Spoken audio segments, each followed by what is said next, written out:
Well, occasionally on this channel I come across a steam engine that actually I'm quite astounded by. It takes me almost taking your breath away. And this is one of those steam engines. I feel really lucky that I've got it in my possession, and I've only just got it out of the box. But this is an extremely old, original Weeden number 7. Now, these were only made from 1890 to 1904. So, at its newest, it's 122 years old. But quite possibly, this was from the period of Queen Victoria. And in fact, it's more likely to be from the period of Queen Victoria. It's a beautiful model, absolutely gorgeous.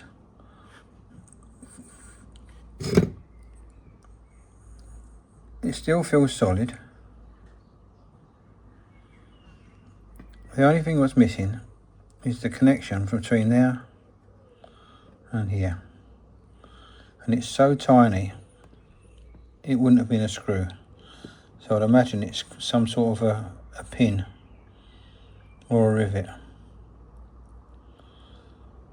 But I would imagine this is an extremely rare steam engine. It's tiny. It is tiny. As with most Weedens, it's got a lead safety valve. I can easily manufacture a weight, but now I don't know how rare these are. But when I knew what I was ordering and what was being delivered, I did a search. And there's only one other photograph I can find of one of these, and it's in a museum in the United States. And the one in the museum doesn't look as nice as this one. It's almost there, but it's got some repairs. This hasn't got any repairs. It still works. The whistle still works. Steam regulator still works. The valve mechanism still works. Oh, I need to do a bit more research, but I know from what I've found out at the moment that the advert for these when it first came out was the steam engine that's powering the country. Because these were the steam engines. This is a replica of the type of steam engine what was in factories all over the USA, and more likely all over the world anyway, because steam engine technology was about the same whichever country you went to in that period. So this has got what looks like little rivets, but I would imagine they're sort of imitation rivets for the boiler. It's got brickwork for the boiler house. It's brass, mainly brass or bronze, but I would say that's brass. The base of the flywheel and the engine is brass, and that is on a main pad.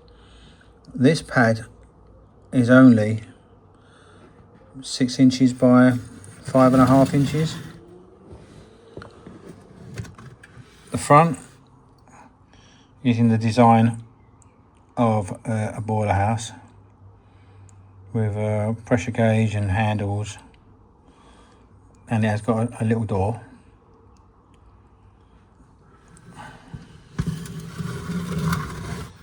It's got this is the entrance for the burner. Now I haven't got the original burner, but I've got something very similar. It's got two little takeoffs for transmission.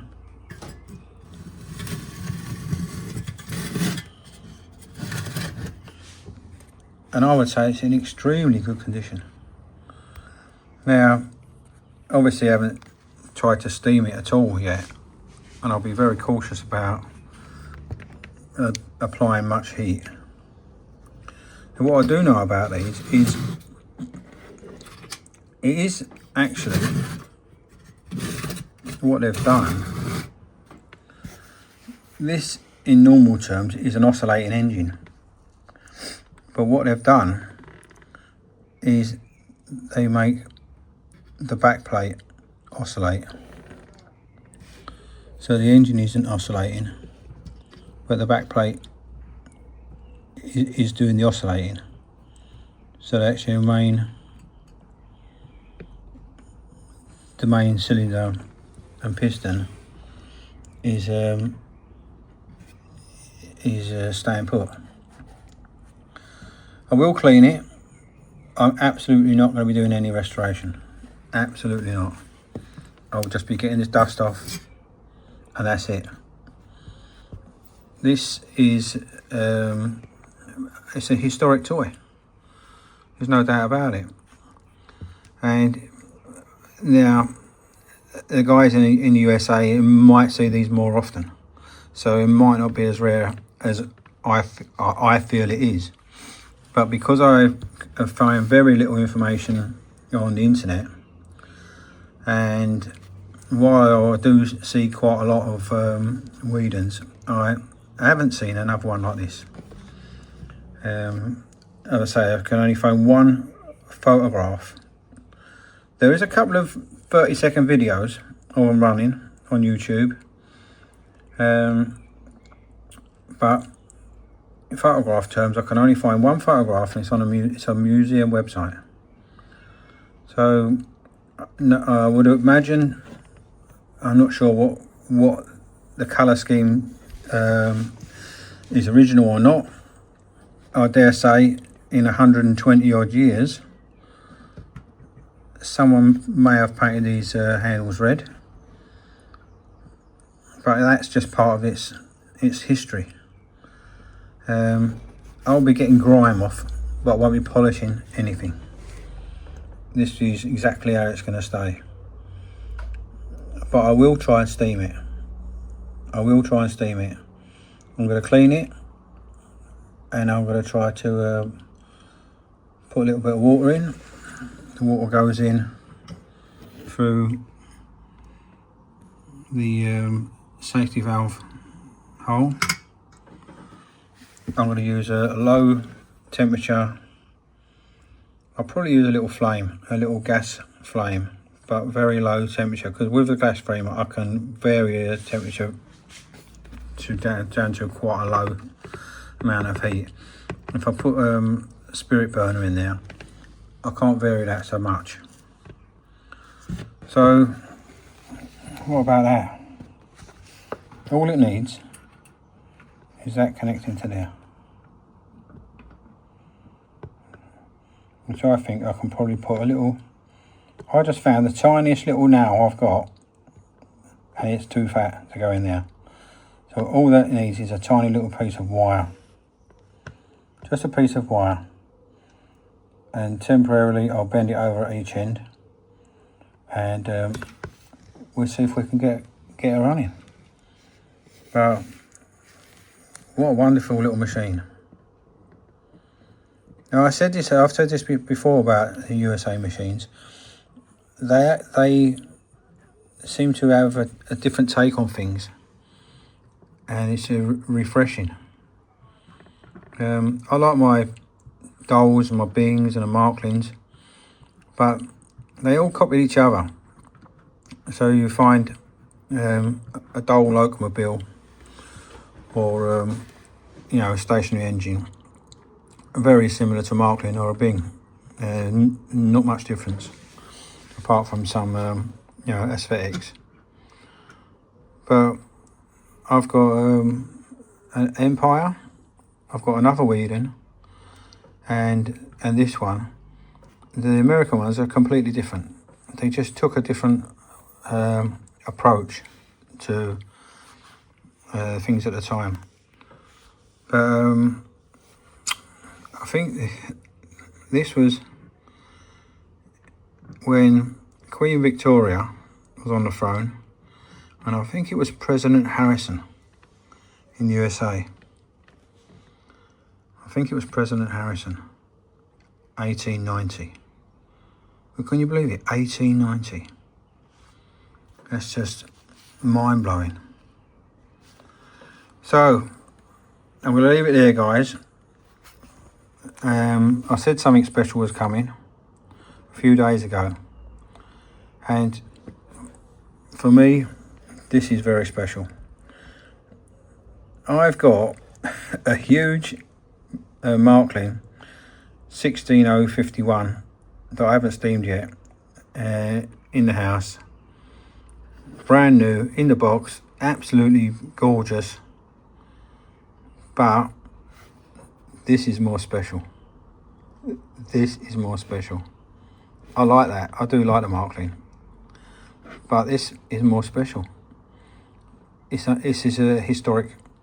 It's a historic antique. So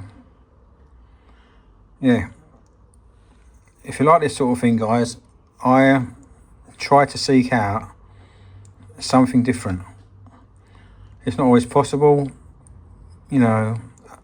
I've got steam engines on the way for my next sort of introductions and reviews. But yeah, if you like this sort of thing, do like and subscribe, because I will do as many different unusual machines as I can possibly find. But I'll also do the normal ones as well. You know, I'll still do the Mamods, still do the Willescos, the Dolls and the Bings and the Marklins. And I do like my old German ones. They're really nice. But this has to be coming up as one of the highest on my pleased that I own it scale. Absolutely gorgeous.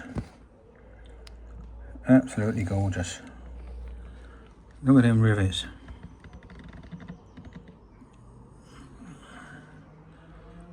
If this leaks, it leaks. But I won't be playing about with it too much. Right, guys. You can hear that I'm a bit taken aback by this one. It's such a lovely little model. It's absolutely tiny, but it's in where it sits in my scale of things, it's huge. So I'm going to leave it there and see you on the next one. Next time, hopefully, we'll have it running. Cheers, guys.